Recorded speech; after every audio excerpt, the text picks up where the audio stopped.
आदरणीय दर्शक महानुभाव नमस्कार। तपाईँ यतिखेर देखिराख्नु भएको छ काठमाडौँको यो गुहेश्वरी मन्दिर वरपरमा विशेष गरी छठ पूजाको लागि तयारी भइरहेको तपाईँले देखिराख्नु भएको छ। यो तयारी के कस्तो भइरहेको छ, कस्तो छ भन्ने विषयमा हामीले छठ पूजा तयारी समितिका व्यक्तित्वसँग कुराकानी गर्नेछौँ। छठ पूजाको लगभग यो बाँसहरू राख्ने काम त सकिसक्नु भएको रहेछ, के छ तयारी, कसरी गर्दै हुनु? यसपालिको हामीले अब गत वर्ष जस्तै हामीले सधैँभरि बनाइरहेको जस्तै नै गरिरहेको छु। तथापि यसपालि हामीले अलिकति विश्व रूपमा फैलिएको कोभिड-19ले गर्दाखेरि गत साल हामीले मनाएनौँ। सरकारको नीति निर्देशन अनुसारै भनेर भयावह स्थिति नै थियो। तथापि यसपालि चाहिँ अलि हामीले सरकारले गरेको जुन भ्याक्सिनले गरेर अलिकति सहज भएको छ। सबै चाडपर्व हो र छठ पनि चाडपर्व मनाउने भनेर हामीले निर्देशन भए अनुरूप जिल्ला प्रशासन कार्यालयबाट मनाउनुहोस् भनेर हामीले बजारकै साथ छलफल गरेर अगाडि बढ्यौँ। अहिले हामीले अब यो टेन्टको करिब हामीले फाइनल भइसक्यो। माथि अब कपडाहरू हाल्न बाँकी छ। आज सम्पन्न हुन्छ, भोलिसम्म बिहानसम्म। पर्सि चाहिँ छठ हो। अनि हामीले बागमतीको सरसफाइ, पानीको केचरहरू र बत्ती, टेन्ट, बिजुलीहरू सबै सरसफाइहरूको एकदम तयारी छ, द्रुतगतिमा तयारी भइरहेछौँ। तथापि यसपालि अलिक चुनौती के छ भने अझ पनि हामीले कोरोनाको डर छ। अहिले पनि हामीले 100% अहिले क्योर भए होइन, तथापि डर छ। सामाजिक दूरी मेन्टेन गर्नुपर्ने अहिले हामीले मास्कको व्यवस्था गरेका छौँ, सेनिटाइजेसन व्यवस्था गरेका छौँ र हामीले हेल्थ क्याम्प पनि राखेका छौँ। किनभने कता कता केही भयो भने कम्तीमा स्वास्थ्य कर्मीहरूले चेकजाँच गरोस् भनेर तयारीका गर्दै अहिले हामीले अगाडि बढिरहेका छौँ। अब यो पछिल्ला वर्षहरूमा त यहाँहरूले लिने गरेको एउटा रकम एउटा थियो होला, अब यसपटक यो 2 वर्षको ग्यापपछि तपाईँहरूले फेरि गर्दै हुनुहुन्छ। यो सङ्कलनको पाटो तपाईँहरूले कसरी जुटाउनु भयो र यहाँ आएर बस्ने व्यक्तिहरू जति पनि बस्नुहुन्छ, पुजारी भएर बस्न चाहनुहुन्छ, दर्शनार्थी गर्ने भक्तजनहरूलाई कसरी तपाईँहरूले आर्थिक स्रोत, कसरी रकम लिने योजना बनाइराख्नु भएको छ? अब हाम्रो आर्थिकको कुरा पर्यो। आर्थिकको हिसाबले हेर्दाखेरि हाम्रो करिब 17 लाखदेखि 18 लाख रुपियाँ खर्च हुने सम्भावना छ। तथापि हामीले के गर्छौँ भनेपछि गत साल त भएन। हामीसँग पनि हाम्रो चाहिँ फेरि छठ पूजा समिति भनेको दर्ता भएको संस्था हो हाम्रो। अनि हामीले के भन्छ आर्थिक हिसाबले कोहीले गरे कहीँबाट किनबिन व्यवस्था हुने अहिलेसम्म देख्दिनँ। बागमतीबाट हामीलाई डोजर उपलब्ध भएर कर्मचारीहरू भइरहेछ, पैसा आउने स्थिति छैन। पशुपति विकास कोषले हामीलाई दिन्छ, एउटा फुलकुमारी ट्रस्टले दिइरहेछ। अब हामीले चिठी पठाएको छौँ, कति आउँछ भने स्योर छैन। फुलकुमारी ट्रस्टले एकचोटि 1 लाख रुपियाँ दियो भने फेरि अर्कोचोटि चाहिँ 50,000 भएको छ। यसपालि कति हुन्छन् स्योर छैन, केही न केही रकम आउँछन्। तथापि पनि एकचोटि हामीले पशुपति विकास कोषले 6 लाख रुपियाँ उपलब्ध गराएको थियो। पछि फेरि यसपालि उहाँहरूको पनि मन्दिरहरू बन्द भएको हुनाले यो विश्वमा फैलेको महामारी कसैलाई थाहा थिएन। तथापि पनि अब पैसाको कुरोमा कसले कति दिन्छन् भन्ने कुरो यो सौहार्दपूर्ण हो, जसो जबस्ती गर्ने कुरा हुँदैन, आफ्नो इच्छाले दिने हो। तर पनि पशुपति विकास कोषले हामीले सक्दो सहयोग गर्छौँ।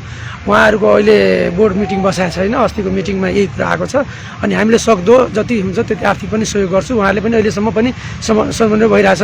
किनभने हामी पशुपति विकास कोष र छठ पूजा समिति समन्वय भएरै गर्छौँ। फेरि र बागमती पनि छौँ, हामी तिनै संस्था मिलेरै गर्छौँ।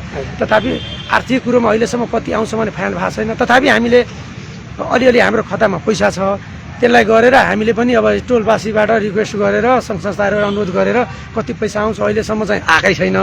तथापि पनि अनुमानको भरमा हामीले तर फिक्स के गर्यो भने यसपालि एउटा पूजा स्थल जुन हामीले 4 फिटको दिन्छौँ नि, कुनै 3 फिट 4 फिटको एक ठाउँमा गर्ने व्यक्तिले एउटाले चाहिँ हामीले 1100 रुपियाँ ल्याएछौँ। जुन पूजा गर्ने मान्छेले, एउटा पूजा गर्ने मान्छेले एकजनाले। अब उनीहरूको भनेको एउटा जस्तै हामीले नम्बरिङ सिस्टम गरेका छौँ। A1ले 1100 रुपियाँ तिर्छ, B1ले 1100 रुपियाँ तिर्छ भने अब त्यो कति जान्छन् भने चाहिँ हाम्रो चाहिँ यसरी उसमा समूहमा बस्न पाइने भयो। एउटा स्थलको मात्रै एउटा मात्र तपाईँले चार्ज, उहाँहरूले फेरि व्यक्तिको होइन, एउटा स्थलको। एकजना पूजा गर्ने ठाउँ 20 जना पनि हुनसक्छ, 10 जना पनि हुनसक्छ। तर त्यो सबैको 1100 रुपियाँ मात्रै हो। एकजनाले एउटा स्पेसको, एकजना व्यक्ति भने जस्तो एउटा फ्यामिलीमा 10 जना आउँछ भने 10 × 1100 रुपियाँ चाहिँ तिर्नु पर्दैन। एउटा पूजा स्थल 1100 रुपियाँ हो। अनि नेपाल सरकारले के छ? नेपाल सरकारले पर्यटन मन्त्रालय होइन, यसको त पर्यटन तथा संस्कृति मन्त्रालय त निकै महत्त्व मानिन्छ यसलाई। अब यसमा तपाईँको के छ औपचारिक कुराकानी? के औपचारिक रूपमा कुरा अब यस्तो भयो, पहिला हामीले धेरैचोटि अनुरोध गयौँ। हाम्रो समय पनि किल हुन्थ्यौँ कि हामीले तयारीको छोडेर त्यहाँ घन्टौँ एक त घन्टौँ लाइनमा कुर्नुपर्ने, त्यो पनि चिनेको हुनुपर्ने। वास्तवमा हो कि नेपालको सिस्टम अनुसार एकचोटि पत्र दिनुभयो भने 100 चोटि गएन भने पनि काम नहुने। हामीले एकचोटि पहल गऱ्यौँ, किनभने यो फेरि नेपालभरि हुने छठ हो कि। नेपाल सरकारले पनि गर्दाखेरि फेरि गुहेश्वरी घाटलाई गर्दाखेरि फेरि कमल पोखरी हुन्छन्, उता बल्खुमा हुन्छन्, उता ललितपुर भक्तपुर हुन्छन्। यो कुराहरू पनि चुनौती छ, मैले पनि बुझाएको छु। तथापि सरकारले चाहिँ अहिलेसम्म हामीलाई आर्थिक रूपमा केही पनि गरे होइन, एक पनि गरे होइन। दामासाईको हिसाब हुन्छ नि, जस्तो 10,000 को दरले काठमाडौँ भ्यालीभित्र गर्ने, 5,000 को दरले बाहिर गर्ने, जस्तो सङ्घीय प्रदेशको कुरा पनि आउँछ। सरकारले त्यस्तो योभन्दा पहिला कहिले पनि पाउनु भयो? पहिला चाहिँ अब सङ्घीय प्रदेश होइन को जुन मोडल केन्द्रीयको थिएन होइन भनौँ न, अहिले चाहिँ आयो, 17 प्रदेश पनि भयो। यो मोडलमा हामीले चाहिँ पहल गरेका छौँ। गत साल भएन, यसपालि पनि हुन्छ हुन्न भनेर टाइम सर्टेज भएको हुनाले हामीले पनि अब अनुमति पाउँछौँ पाउँदैन भनेर चाहिँ यसपालि हामीले सरकारसँग उयो गर्न छैनौँ। अब नेक्स्ट इयर पनि यसलाई अलिकति हामीले पनि छठ पूजा समिति सबैजना मिलेर फेरि हाम्रो यहाँ समिति अलग अलग समिति छ नि त। जस्तै यहाँ छठ पूजा समिति भने घोसरी गौरी घाटका हामी गयौँ, कमल पोखरीको छुट्टै छ, रानी पोखरीमा यसपालि हुँदैन क्यारे, त्यहाँको छुट्टै छ, बल्खुको छुट्टै छ। अब सबैजना मिलेर हामीले सरकारलाई अलिकति पहिला 2 दिन बिदा हुन्थ्यो नि त, अब बिदा पनि काटिदियो। सुरुमा फेरि 1 दिन पनि बिदा काटिदियो। अब यो कुरो त हामीले पहल गरेर 2 दिन बिदा भएको थियो नि त। अब सरकारसँग विशेष र हजुरको मिडियाबाट विशेष अनुरोध के गर्न चाहन्छु भने आर्थिक रूपमा नभइकन पनि यो छठ पर्व भनेको त कोजादा पूर्णिमादेखि चोखो बसेर गर्ने पूजा हो। यो जलाशयमा 3 दिनसम्म भोकै व्रत हो नि त। यो त जुन वर्षालु वर्ष जलाशयमा उभिएर घरको जुन गार्जियन हुन्छ नि उहाँहरूको लागि त 24 गते सञ्चै आरकदेखि खर्ना, अब भोलि खर्ना छ, भोलिको प्रसाद ग्रहण गरेपछि त 24 गते र 25 गते बल्ल सूर्य उदयलाई अर्घ दिएर समापन भएपछि बल्ल खाने कुरा हो। त 2 दिन बिदा त कम्पलसरी हो नि त। 24 सुरुमा हामीले नै पहल गरेर 2 दिन बिदा भएको थियो, पछि फेरि बिदा काट्यो। अहिले अब यसपालि 1 दिन मात्रै बिदा दिएको छ। यो अरू किनभने करिब 2 दिन बिदा हुनुपर्ने जस्तो मलाई लागेको छ। अब यो सरकारले अब यो पछिल्लो पटक अब जस्तो प्रविधिको विकास भएसँगै यो समय परिवर्तन भएसँगै युवा पुस्ताहरूले यस्ता धार्मिक मठ मन्दिरसित हुने आबद्ध हुने कार्यक्रमहरूलाई कसरी अँगालेको छ, तपाईँले कसरी देखिराख्नु भएको छ? छठ पूजाको विशेष महत्त्व कसरी लिइराखेको छ, तराईमा होस् या यो क्षेत्रमा कस्तो पाउनु भएको छ?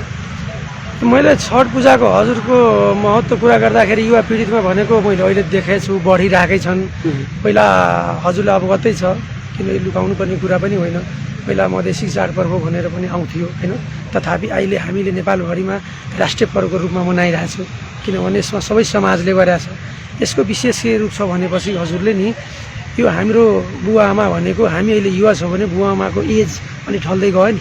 सूर्य जुन सुरुवात हुन्छ नि, अस्ताएको सूर्यलाई दिए जस्तै हाम्रो बुवा आमाको उमेर ढल्दै जान्छ नि, त्यस्तै सूर्य उदयकोबाट पर्व सुरुवात हुन्छ नि। यसको विशेष महत्त्व भनेको अहिले कृषिसँग, घामपानी माटो प्रकृतिसँग जोडिएको हो कि यसको विशेष। यो भनेको जीवित लाइफ टु लाइफ हजुरको पर्व पूजा हुन्छ नि। यो जस्तै हामीले कुनै मन्दिरमा गयो भगवान्लाई हेरेर भनेर जुन विश्वास छ नि, यो त एकदम जीवित छ नि। सूर्यलाई ठ्याक्कै अर्घ दिएर आँखाले देखेर जीवित पर्व हो। यसको विशेष अहिलेको युवामा अझ बढिरहेछ, किनभने यो पर्व भनेको सबै समाजले, सबै संस्कृतिले, सबै धर्मले मनाइरहेछ। यसमा फेरि हिन्दूले मात्रै मनाउँदैन, क्रिस्चियनले मनाउँछ, मुस्लिमले मनाउँछ, हिन्दूले मनाइरहेछ। त्यसमा पनि हजुरको हाम्रो हिमाल पहाड तराई कुरा आउँथ्यो, सबैतिर भयो अहिले। यो त एकदम राष्ट्रिय पूर्व भएछ। यो यसको धेरै महत्त्व छ नि। यसमा हजुरले आफ्नो मनमा श्रद्धाले मानेर सोचेर गरिसो भने यसको एकदमै फलिफाप हुँदो रहेछ। यसको एकदम ठुलो विश्वास छ। यो विशेष गरी अहिले अब यो जति मनाउने चलन छ, नयाँ पुस्ताले त अर्घ दिने भन्ने मात्रै होला, तर यसलाई चाहिने आवश्यक स्रोत साधन अथवा पूजाको विधिहरू के कस्तो छ, कसरी गर्यो भने अझ उत्तम हुन्छ? तपाईँ त यो संस्थासित आबद्ध भएको हुनाले जानकारी दिनु। अब यसको पूजाको विधि गर्दाखेरि अब यसमा छठको लागि चाहिने चिजहरूको भने बाँसले बनेका नयाँ चिज हुन्छ, जे पनि नयाँ हुन्छ है फेरि हजुरको। त्यसपछि चामल पनि अहिले अब हजुरको खासै कुरा गर्दाखेरि अहिले जुन धान काट्ने बेला भएको छ नि, नयाँ चामल आउँछ नि, गम्री चामल हुन्थ्यो पहिला तराईमा, हामीले सुनेको गम्री चामलको राखेर नयाँ नयाँ पकवान बनाउँछ। यो भने पहिलादेखि नै चलिआएको। अरू पर्वमा पनि हुन्छ नयाँ चिज घरमा भित्र राखेर भगवान्लाई कम्तीमा भोग दिएर हामीले खान्छौँ भन्ने चलन जस्तै छठमा पनि त्यस्तै चलन छ। यसमा नयाँ नयाँ नाङ्लो, अनि यसमा के हुन्छ भने ठेकुवा हुन्छ, भुसुवा हुन्छन्, सक्खरका चिज भन्छन्, घिउ हुन्छन्, शुद्ध बने हुन्छन्। यसमा लसुन प्याजहरू हुँदैन, कतै पनि हुँदैन। घरको मान्छेले पहिलादेखि बाहिर आउँछ। जाँड रक्सी हुँदैन, अरू पर्वमा जहाँ भने जाँड रक्सी खान्छन्। यसमा कम्तीमा जाँड रक्सी त परिवारकै मान्छे, त्यो युवा होस्, बच्चा होस्, बुढा होस्, सोच्दैन क्या, मनमै जाँदैन। यो यस्तो भक्तिभित्रैबाट आउँछ नि, यसमा विशेष महत्त्व छ। हजुरले हामीले अब लक्ष्मी पूजामा हेर्छ जाँड रक्सी खान थाल्यो, हजुरले लक्ष्मी पूजा गर्यो, अब बियर सियर तोडेर अनि पूजा गर्दो रहेछ। यसमा जति मनमा भए पनि यो गर्नै सक्दैन। यसको इमिडिएट हजुरको असर पार्छ। कुनै चिज नराम्रो भयो भने घरमा त्यसको कुनै इफेक्ट इमिडिएट देखाउँछ है। फेरि यो अहिलेसम्म देखेको भोगेको मैले पनि थाहा पाएको कुराहरूलाई सेयर गर्न चाहन्छु। त्यही भएर यसको विशेष महत्त्व छ। यसमा विधि विधानको कुरा नित्य नियम निष्ठा अलि मान्छ के कडा छ। यसलाई इमिडिएट देखाउँछ प्रभाव पार्छ भनेर अलि मान्छेले डराउँछन् र यसमा सोचेको मनको कुरा फेरि फलिफाप पुरा हुन्छ एकदमै। अब यो 2 वर्षको अन्तरालपछि भनौँ न समय अब कोभिडको कारणले बन्द भयो, यसपटकको कस्तो अपेक्षा गर्नुभएको छ? कतिको रौनकता आउला जस्तो लागिराख्नु भएको छ? रौनकता त अब गतसाल भएन, मान्छेले अब गतसाल भएन भने पनि दसैँ र तिहार एकदम भव्य मनाए। यसपालि एकदमै हजुरले देखिराख्नु भएको छ। हामीले अब आइटीको जमानामा अहिले त मिडियाबाट हामीले धेरै छौँ, पहिला जस्तो पनि छैन, एकदमै जो पनि एकदम ओपन छ। तथापि यसपालि पनि हामीले अरू सालहरूभन्दा पनि बढी नै भिड हुन्छन् र यसपालि हामीले एकदम भव्य रूपमा माननीय राष्ट्रपतिजीको पनि आउने स्योर भइसक्यो, उहाँले आउने स्योर गरिसक्नु भएको छ। अब भिआइपी डेलिगेट्सहरू पनि आउँछन् र व्रतालुहरू पनि यसपालि एकदमै ठुलो भव्य सभ्य रूपमा हामी सफल पार्छौँ र व्रतालुहरू श्रद्धालुहरू र भक्तजनहरू एकदमै अहिलेसम्म गरेको अनुसारले बढी नै होला जस्तो लाग्छ। कोभिडले एउटा डर हुँदै पनि अझ पनि मान्छे नै सहभागी हुन्छन् भन्ने मलाई विश्वास छ। एकदम विश्वास लागिरहेको छ। अनि स्वास्थ्यका दृष्टिकोणले धेरै जसो अब 60 नागेकाहरू पनि आउन सक्ने सम्भावना छ। तपाईँहरूले हेल्थ क्याम्प कतिवटा राख्दै हुनुहुन्छ? कसरी? हामीले हेल्थ क्याम्प राखेछौँ, अहिलेसम्म एउटा स्योर भएको छ। एम्बुलेन्स पनि राखेछौँ। अब मास्कको पनि सेनिटाइजरको पनि हामीले व्यवस्था गरेकै छौँ यसपालि, किनभने कोभिडले गरेर त्यस्तोमा हामीले कुनै चिजको कमी गर्दैनौँ, सबै कुरा राखेँ। सम्पूर्ण मिडियाकर्मीहरूलाई म के अनुरोध गर्न चाहन्छु भने सबैजना सहभागी भई छठमा सबैजना मिलेर हामीले सफल पारौँ र 25 गते जुन सूर्य उदाएको सूर्य अर्घ दिएर समापन हुन्छ त्यसमा प्रसाद ग्रहण गर्न हजुरको मिडियासहित सम्पूर्ण नेपाली सद्भावनाहरूलाई म यहाँ आमन्त्रण गर्न चाहन्छु। प्रसाद ग्रहण गरिदिनु हुनुको लागि हजुरको मिडियाबाट म हार्दिक विनम्र अनुरोध गर्न चाहन्छु। हस्, धेरै धेरै धन्यवाद आफ्नो समय दिएको यहाँलाई। Thank you.